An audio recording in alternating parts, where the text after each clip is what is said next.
start recording, and then share my screen as well.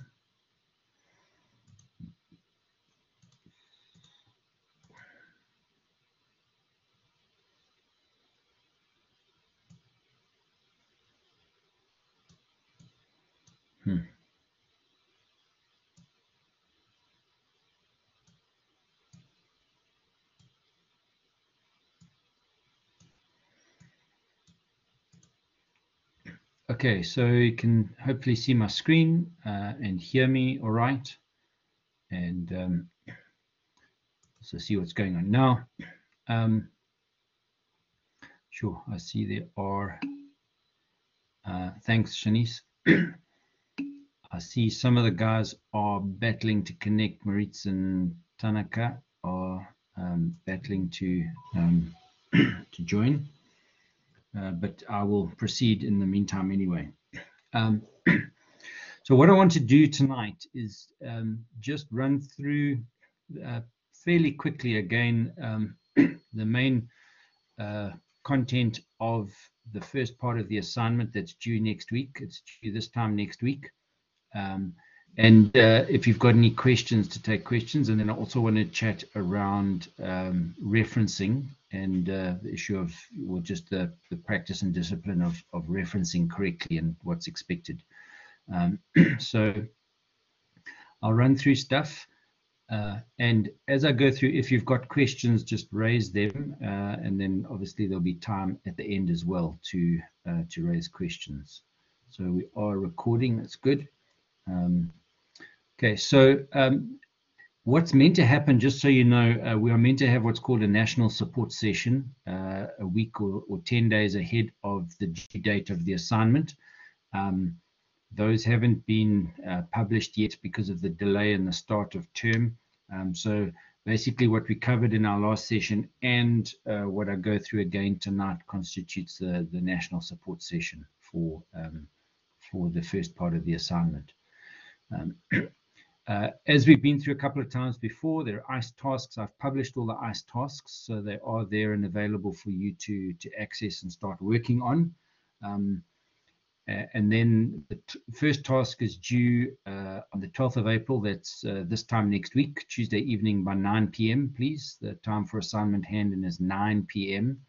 And then the second task will be due on the 30th of May and the final task due on the 15th of June, which is just 2 weeks later. It's very short, but it's fun because the final task is not that hectic. And I would recommend you get working on it anyway ahead of that time.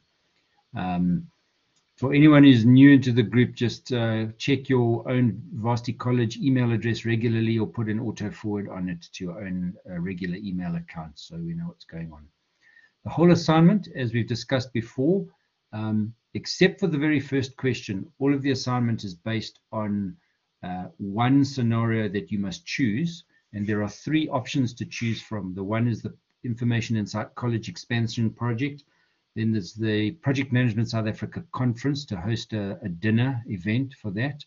The third option is to choose your own project and do that, but you need approval. You must cross-check it with me first. Now, I haven't heard from anyone as to proposed project to do, so I'm assuming that everyone's working on their own, on one of the 2 project options, number 1 and 2, so either 1 or 2.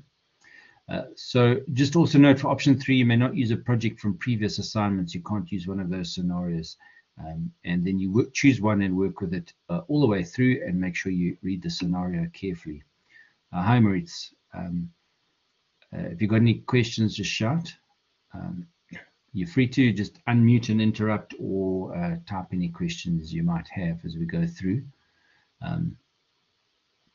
And again, we've seen this before, but the Information Insight College Expansion Project, read it carefully. It's got a budget of 5 million, 11-month time span for the project, a minimum of 5 people. The conference has a budget of 950,000, a 6-month project. It's basically planning leading up to the event itself. There'd be a lot of work that goes into into that event, certainly in the few days before the event and the event day itself, and then a couple of days thereafter, wrapping things up. Or you could choose your own project. It must have a budget cap, a maximum budget of R1 million, 6-month time span, and a minimum of 5 people, as with the others. So task 1 is 25% of your final course mark. It's made up of these questions: project complexity for 24 marks, select the project for 6 marks, discuss project phases for 20 marks, and then do a team charter for 20 marks and a project charter for 30 marks. So I just want to go through these again. This first question I covered in quite a lot of detail in our last session, in the third Collab session. So I'm not going to dwell on this too long. Maritza, I've posted all of the videos on YouTube. So what I will do later is email out the links again to everybody, just for the previous 3 YouTube videos. So that's what I've been putting them, because there's been hassles with VC Learn and storing stuff there and then putting it on OneDrive, and then it expires. So what's happening is most of the facilitators are just moving across to dumping it on YouTube. It makes it readily accessible. Some facilitators are making their videos private, so you need the link for it to be sent to you. But I'm not fussing with that. I'm just making it available. So this first question is to read through and research each of the project options that have been given and answer the questions that follow. So assess project complexity by evaluating the project attributes using any 6 criteria from the list below. And there are these criteria: end product required, life cycle size for cost, life cycle duration for schedule, technology readiness, risk visibility, tools required, project stakeholders, and authorization basis. Now, you have to choose 6 of these, and then the question really is to conduct a project complexity evaluation based on any 2 of the 3 project options provided. So you've got to compare any 2 of the 3 projects, and then out of that comparison, question 2 or question 1.2 is to then say you have selected project A or project B, comparing the 2, and because of the comparison, you've reached the conclusion that you're going to work with you're going to run with project 1 or project 2, whatever your choice is. So you've got to do a complexity evaluation and compare 2 projects, the 2 scenarios you've been given, or your own project scenario if you're choosing that, and discuss them in terms of 6 of these criteria that are given.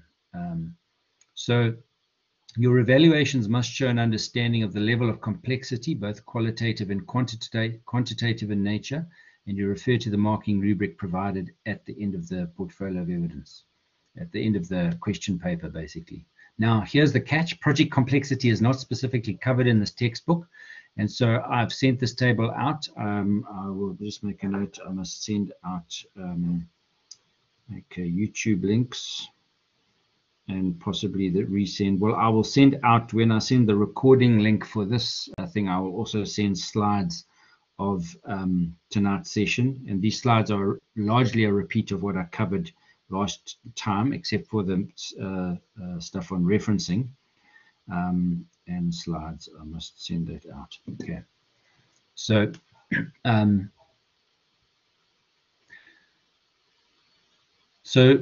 what, just to discuss this quickly, end product required, is it low complexity? I'm just reading across on the table, sort of line by line.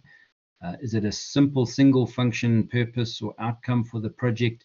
Is it a project where you're going to deliver something that has a few different purposes or functions?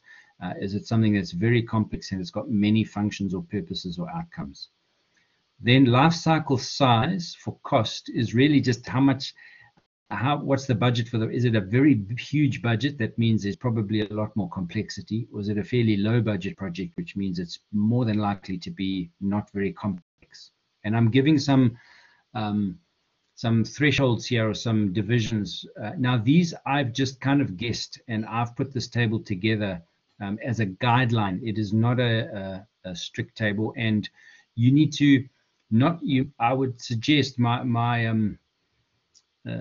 thinking around this is you don't answer this question in a table format like this, but that you use this table as a kind of foundation or platform to work off in order to discuss and compare a couple of projects. And remember, you're just choosing 6 of these criteria. You're not using all, I think it's 9 of them, just using 6. So life cycle size for cost is really how much is the project costing. Likewise, life cycle duration, which is the time, typically longer projects are more complex. Technology readiness is, sorry, I've just tripped out here. Technology readiness is the technology that goes into the project, and in some cases there isn't any technology really involved, or not much. Technology refers to something, technology readiness. Is it brand new technology? Then it would be more complex, a higher level of complexity. Software or technology that's never been tested, never been used before, and you are developing something that's new. Medium complexity would be new but not well tested.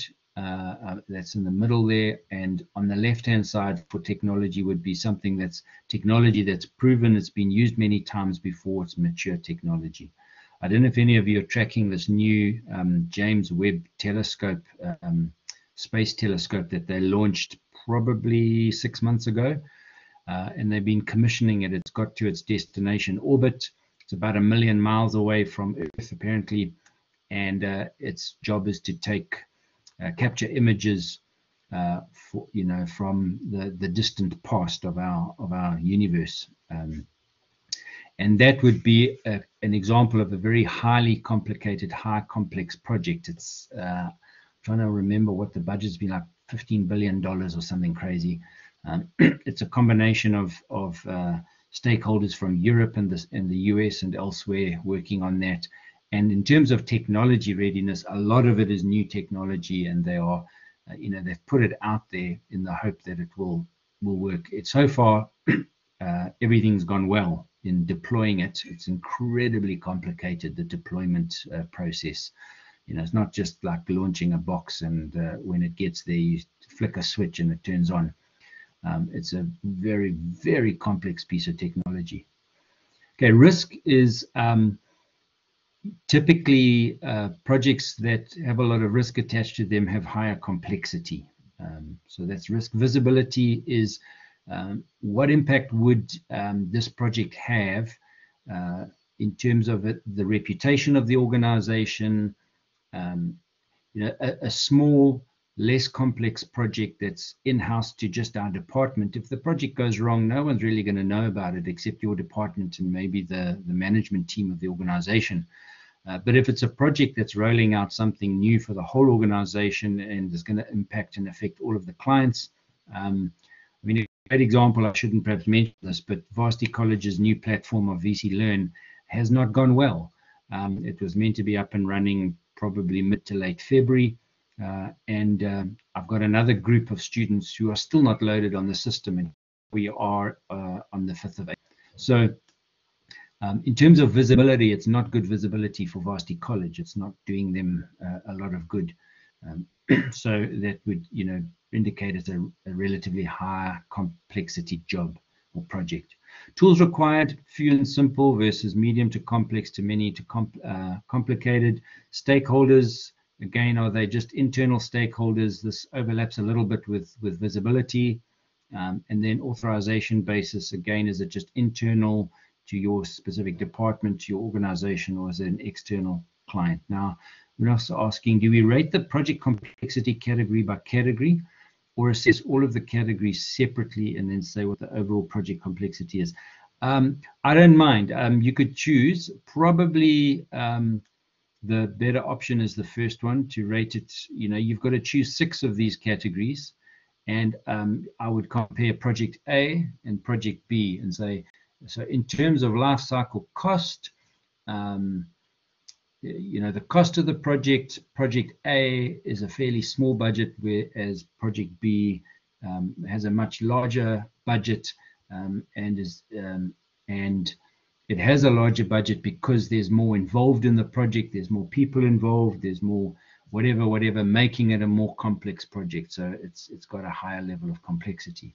And then discuss the 6 categories a bit like that. So one category at a time, you compare each of the 2 projects that you've chosen to compare. And then you would, at the end of that, have a concluding paragraph that says, as a result, because, you know, on one category, project A might be more complex, and on another category, project B might be more complex. And now you put all 6 categories together, you then you have to sit with coming to a conclusion as to which project you would choose.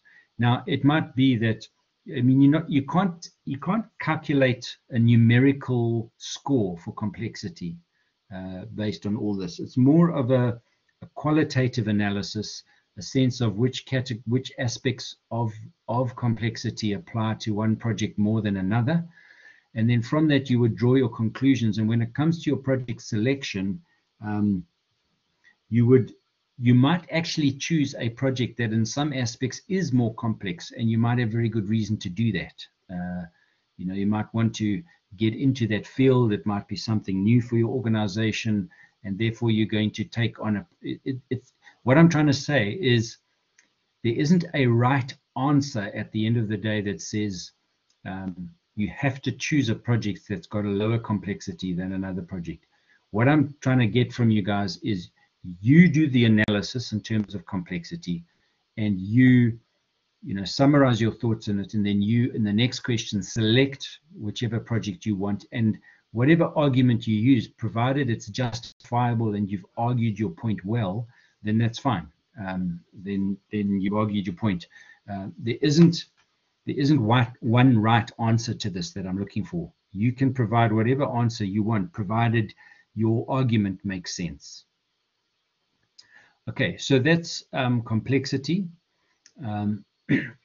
Then the follow-up question to that is, based on your evaluation, state the project you are going to choose to continue with for the rest of the parts and provide the reasoning for your choice, what I've just been saying. Reason for the choice should be argued on the conclusion of the project complexity evaluation. And as I'm saying, you don't have to choose the less complex project. You might choose the higher complexity project. And then you must also show that you understand, at least very briefly, the project selection process. And that's covered on pages 40 to 43 of the textbook. But bear in mind, this part of the assignment, I'm not looking for a very long answer. Remember, it's worth just 6 marks. So it's basically got to be a couple of sentences in which you show which project you've chosen and why, and that you've understood the selection process. Okay, but you know, don't spend ages or pages and pages on this answer. In question 1.1.3 for 20 marks is using examples in the project option you have now selected. So whichever project you've chosen, you now move forward with that project alone. Explain what each of the project phases below will involve. Initiation, planning, execution, monitoring, control, project closing phase. I chatted through those last time, I'm pretty sure. And pages 16 to 18 of the textbook gives more information. And please do some basic internet research around this. There's plenty of information. As I said to the group yesterday, there's another group I'm doing more or less the same course for. And I said to them, the project management is a very big subject, and it's widely taught, it's widely researched.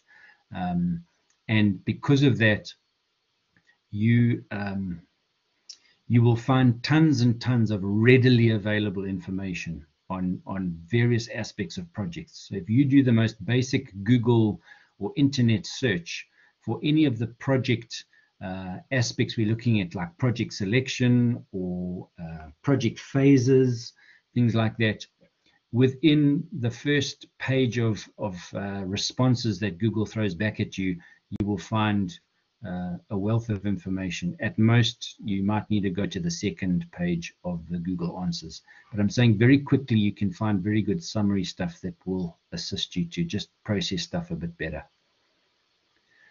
Question 2 then is to look at a team charter. Going back, Shanice asking for 1.1.3, must we also use in-text referencing? Yes. I'll come to referencing when I've just finished going through what we are doing here, because I want to cover what it means for in-text referencing. So question 113, using examples in the project option you have selected in 112, explain what each of the project phases below will involve: initiation, planning, execution, and so on. So that's cool. That's the yeah, and you would use some in-text referencing because in this situation you are you've certainly, you know, where have you got your information about what's involved in these phases? Have you read the textbook? Have you done internet research? And so you would definitely use in-text referencing here. In fact, it's one of the best places to use it. Question 2 is besides the cool, Shanice. Question 2 is besides the project charter that is developed as part of the undertaking of a project, the team charter is also an important document and undertaking. The following items are in part related to the contents and development of the team charter. Now, using your chosen project, explain the following items' purpose and then provide the content that would be part of that section. So, what is the purpose of a team charter having a section on composition? What's the team made up of? What's the purpose of a team charting a value statement? What's the purpose of a team charter having a mission statement? And again, what's the purpose of a team charter having an operations statement? Okay, so firstly, why would you include those sections in a team charter? And then you write that section for your project. And again, it can be relatively brief looking at the marks, but you need to have written it as if you're writing these sections of your team charter.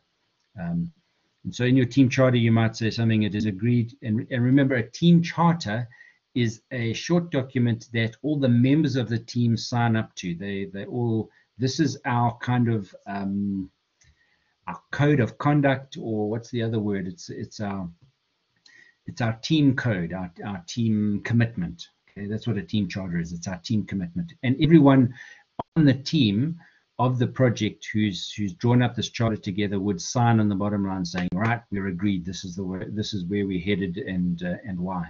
So you would then say things like, in terms of the charter, it's agreed that the team will be made up of the following members, and these members bring the following expertise to the team. That might be a little bit to do with, you know, with the composition, what the team is made up of. The value statement, what are the values of the team? And you might then write out 3 or 4, maybe 5 or 6 values.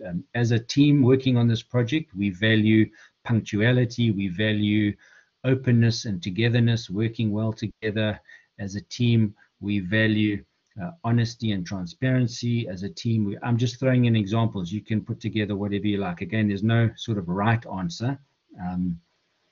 You know, there are some wrong answers. I mean, you wouldn't say that we as a team value cheating the client out of his money.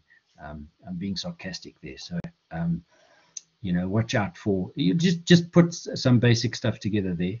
The mission statement is what is the purpose of the team, and this links to the purpose of the project itself. So again, we as a team state that the mission of this project or purpose of this project is to do, and we commit ourselves to this purpose and mission for this project. And then an operation statement would have perhaps a little bit more detail in it. How will it operate? How will the project team operate on a day-to-day basis? Sort of meeting times, contents of meetings, who should do what in terms of the admin and running of the project. So it's not, the operation statement is not the actual planning of the project itself. It's not what the project is going to solve. It's more about the running of the project, if I can put it that way. There is some info on pages 244 to 246. However, that information in the textbook is not great. And so I would recommend you do some basic internet research to assist you. And again, within, I did a quick search a couple of weeks ago around this, and within the first 5 or 6 responses that Google throws up in terms of project team charter, or even just a team charter, you've got some very basic but good stuff that'll just give you guidance as to what we're looking for. It'll tell you, what's there and why. So it'll add further stuff to what the textbook has. The textbook in terms of this section is fairly basic.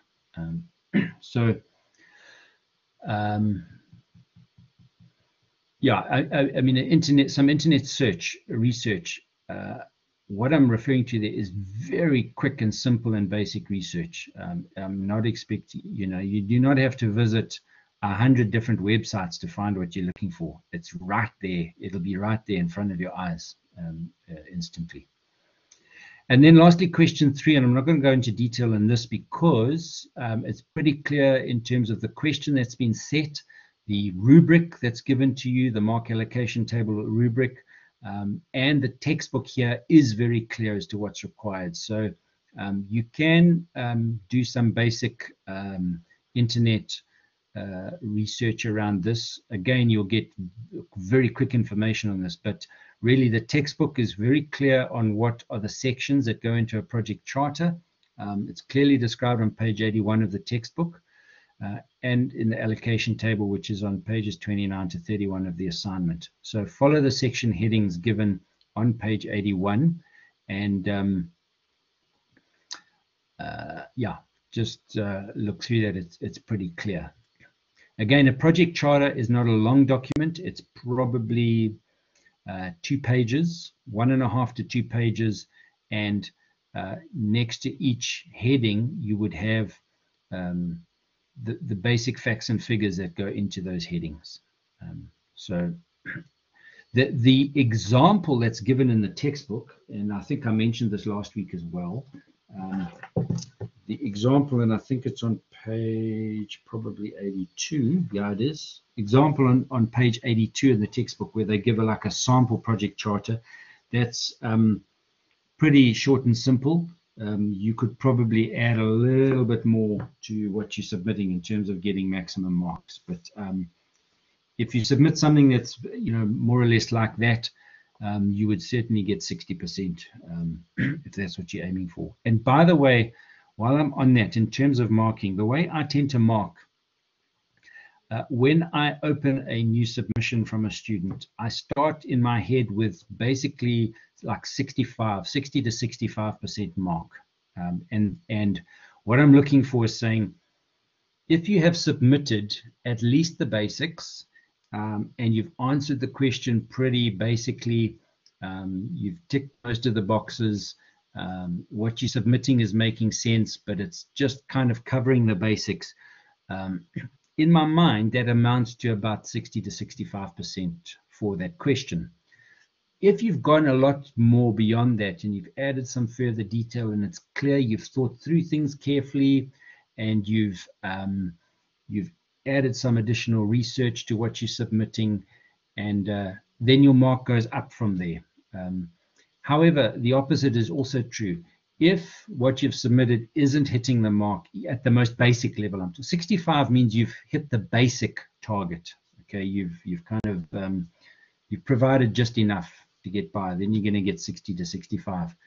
But if there's now, I notice stuff is missing, the answers aren't making sense, and it looks like it's really been done in a rush, and it's really short and very basic and simple, and you've just rushed through. Then the marks come down, and if it's really bad, then it'll drop below 50 down to 40% and below if it's really bad. So I hope that just gives you a bit of, I know that's not very clear, it's perhaps not a good guideline, but it's that's kind of my own kind of in principle thinking. Yeah, Maritz, I'll see what I can do in terms of sending you some scans of stuff. I'll see what I can sort out there. Hopefully, yeah, the book does arrive, but yeah, it's quite the fact that things have got going quite late has not made it easy, and the fact that the submission dates, in fact, the initial submission date for this first submission was this week, I think, or even last week. I think it was meant to be in last week, but they moved the submission date. So life is not easy. Okay. Let me just run through this referencing stuff, and then if there are questions around referencing or the text, then or the assignment, then we can go from there. In terms of referencing, paraphrasing, and plagiarism and the like, for task 1, which you're submitting next week, I'm going to be quite strict but not hectic, and use it as a learning thing. I do expect the basics, which I'm coming to in the subsequent slide, but I'm not going to be very fussed if there's, some minor mistakes and so on. So I'm not going to be crazy strict. For task 2, I will be very strict, and I've kind of jokingly said for task 3, no mercy. Well, it's a bit joking, but really what I'm saying is, as the course progresses, it's expected that you will do what's required for academic excellence and academic integrity, which is what's required in an institution like this. So, in fact, it's on this slide. You must have a list of references with at least 3 items. Listing various chapters of one book does not qualify as different sources. Now, if you've got the textbook or a project management textbook, you can use that as one source, and then websites for all the others. That's quite sufficient. So you must have at least 3 references in your list of references at the end of your submission. And by the way, you need that list at the end of each submission over this whole course. So basically you submit next week is your first submission, and for that you must have a list of at least 3 references. And then at the end of May, 30th of May, you will submit part 2, and again you would have a list of at least 3 references. And in the middle of June, when you submit your final task, it too must have a list of at least 3 references. Then you must have in-text referencing, and I'm going to chat through that now.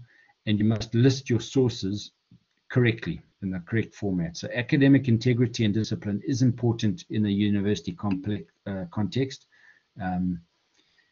There's no maximum, but I would suggest, there isn't a maximum. Let me give you an example from a student I had in the 2nd semester last year. I was just looking at her submission. I read through her assignment submission, and as I was reading through it, it was clear that she had thought very carefully through stuff. She was her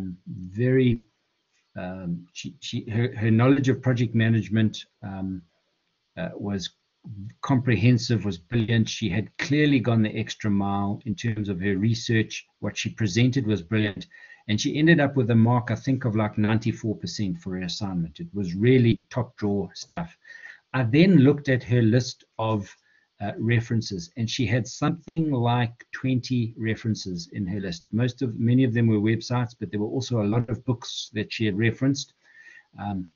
And she had clearly gone the extra mile in her research and reading around this course and wanting to provide. Now, she didn't get a high mark because she had lots of references. I didn't look at her reference list and say, oh, you've got 20 sources, I must give you a higher mark. She got her mark because of the content of her assignment. The content of her assignment was validated by the fact that her list of references was pretty long. She had like 20 sources of information that she had accessed. Now, for a simple assignment at this level, they're saying a minimum of 3.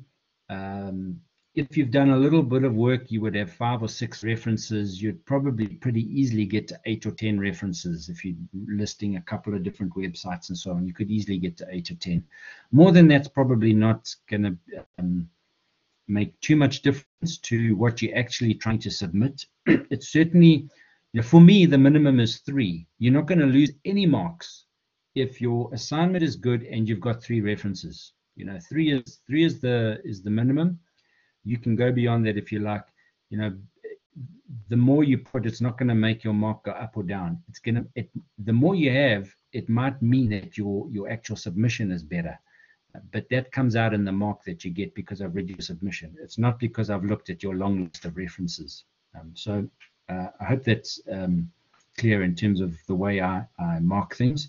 And I also noted yesterday in the discussion, I'll say it again tonight, you know, when you get to master's and PhD level in academic research and so on, you know, a good PhD thesis would probably have a reference list of 200 or 300 or 400 or 500 works that have been, in other words, at PhD level, you need to, and master's level, but certainly PhD level, you need to prove, both in the content of what you write as well as in your list of references, you need to prove that you are incredibly widely read on the topic, that you have gone through, you know, most of what's available in the world, depending on your field, obviously, depending on what subject you're writing about. But you would, at that level, you're displaying an incredible range of reading to demonstrate your academic competence. At this level, coming back to us here, doing a first or second year course, doing just one assignment within that course, it's at a lot lower level. But what we are trying to instill in students is the principles of academic excellence and academic integrity. You don't just dream up stuff from nowhere. Okay, you are getting this information from places. So where have you got it from? And you need to acknowledge those sources. So just a couple of other points. You may not scan an assignment into a PDF and submit it. In other words, you can print your document. If you've got a Word document and you want to transfer it to PDF, you can print the PDF provided it's readable as in text form in the PDF. You know, scanning a document into images makes it unreadable by safe assign by the software that checks these things. So a scanned image cannot be read. So just be mindful of that. It must be readable. In fact, you don't have to submit it as a PDF. You can submit a Word document. So it can come as a Word document. But quite a lot of people prefer to package it as a PDF. That's fine, provided it is readable. Also, do not reference Wikipedia. I think I've covered that before. But you can use Wikipedia, but you don't use it as references. Because Wikipedia is a public encyclopedia, anyone can write anything they like on there, and then it gets checked and cross-checked by other members of the public. So it's not, I could go and write something on there about, you know, heart surgery, and I've got nothing whatsoever to do with medicine. I would make a terrible doctor. I'm squeamish. I don't like blood. And yet I could go into Wikipedia and pretend to write something about heart surgery. It would obviously get checked by somebody else who's perhaps interested and more qualified than me, and it would get deleted. So Wikipedia is a public forum, and therefore you can use it for research, but any point that's made on Wikipedia would have a source in the list of references at the bottom of the Wikipedia article. You can then go and look at those, read those articles, and reference those, provided it's making the point you're looking at. But I'm just saying, don't, you know, Wikipedia is not a good source to put into your reference list. It's not recognized as such. So you need to do in-text referencing, which is the author, surname, and year after each answer. You must do a reference list on a separate page in alphabetical order with a minimum of 3 sources. As we've said, you don't have bullet points or numbering for your reference list. It's just the references. So the 2 things you require, in-text referencing and a reference list. And here are a couple of examples of in-text referencing. And you need to have in-text referencing with most of your answers. Now, here's my recommendation. Just put some in-text references with what you're writing. You should have, they say you should have 1 to 2 in-text references per page of assignment. That's not always possible. Sometimes you are, you know, for instance, doing a budget, and there might be a detailed budget that runs over 3 or 4 pages, and there's no relevance of having in-text references where you're making up numbers for a project budget. So But the minute you're kind of providing stuff, and let's say the project charter, you're writing the project charter as a charter, you're not really discussing the theory of it. The question still remains is, where did you get the headings of this project charter from? Where did you find out that a project charter has these headings, has this substance to it, is structured in this way or that way? Where did you find that out? Did you just dream it one night, or did you read some books? Did you look at some websites? So at the start of your project charter, you might say, project charter, and just in brackets, the textbook reference or a website reference that you use. So hopefully that's clear in terms of the way that gets unpacked. So an example here would be, according to Guido Clements and Harinarain, 2018, the project selection process, wada, wada, wada. Here's another example. The project selection process has 4 steps, in brackets, Guido et al. 2018. Now, just to clarify the difference between those two, the one is where the reference is you build it into the paragraph you're writing. So you're saying, according to Guido Clements and Harinarain, wada, wada. The second option here is you are stating a fact, but you got that fact from another author, or you're stating this principle or this theory about project selection. Where did you get that from? So you put the reference in brackets. The other difference between these two is the first example is an example of where you are quoting this work for the first time in your assignment. And when you quote a book with many authors, the first time you quote it, you give the names of all the authors, and then thereafter, anytime you quote that same work, you just give the first author's surname and say et al. So it's Guido. The second one here is Guido et al. 2018. That tells me you're referring to the same work that you mentioned earlier on your assignment, and the first time you mentioned that work, you referenced it fully as Guido Clements and Harinarain. Here's a reference list example. The first is a textbook, Donovan D. Ferreira N. and O'Donovan J. 2018, Project Management Administration, 2nd edition, Cape Town, Edge Learning Media. It's the authors by surname and initial, the year of publication, the title of the work, the edition number if it's relevant, if it's there, the place of publication, in this case it's Cape Town, and the publisher, the company that's published it. The second one is Project Management Institute 2017, a guide to the project management body of knowledge, PMBOK Guide, 6th edition, Newton Square Project Management Institute Incorporated. By the way, there's some capital letters missing there. Shanice is asking, if you have like paragraphs, must all of them have in-text referencing, like for the project complexity? No, you don't need to have an in-text reference for every single paragraph. If you are answering a question around, say, like the project charter, and you've got your overall project charter structure from one source, like the textbook, then I would just put that at the beginning of that question.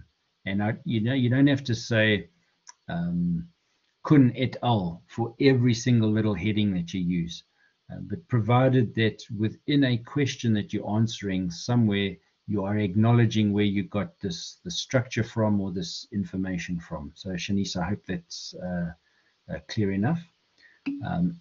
Cool.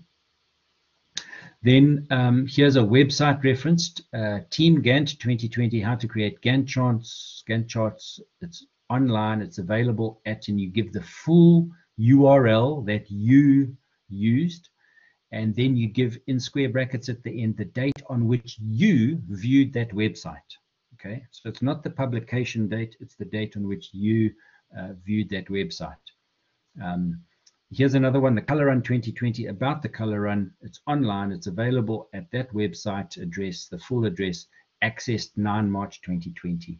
And then the last item here is what a 2014 Project Management BC Campus Open Education. And you don't use the words et al. In your list of references at the end of your assignment. You always give all of the authors of a book that has many authors. And again, this gets listed in alphabetical order of the author name or the institution that's put out that work. A couple more examples. Please note that the author of the textbook we are using The author is not Edge Education. Edge Education is the publisher, despite the fact that it appears on the cover of the book. It's a bit confusing. But the authors are Kun S., Anderson W., Jules Maquette R., Huxtable B., and Musakavano T. Now, here's a very good video to watch. You've probably been told about it before. If you've been in Varsity College in previous years, last year, you might have been told about this YouTube video. It's 12 minutes to tell you exactly. It gives you far more clearer detail than I'm giving you now. Very exact detail on how you go about referencing different things, how to paraphrase stuff, and your list of references. So I would encourage you to watch that 12-minute video. Lastly, some examples. Here are some in-text reference examples. 5 indicators of project success criteria are budget, client expectation, quality, schedule, specification, and disruption. In brackets, Kun, Anderson, Jules Maquette, Huxtable, and Musakavanu 2020. That is the first time this book has been quoted in the assignment, and it's an in-text reference. Because it's the first time you're quoting this book, you put all the authors. Then, any subsequent reference would have just the first author's name followed by et al. So here we've got another in-text references that says, according to Kun et al. 2020, when the project objectives are met within or under the projected budget, wada, wada, wada. Okay, so it's the same work that's being referenced. The first example here is when you are listing that work for the first time. Any subsequent reference to that same work, you just put the first author's name. And say et al. If the book has just one author, you would just use that name. You don't have et al. Afterwards.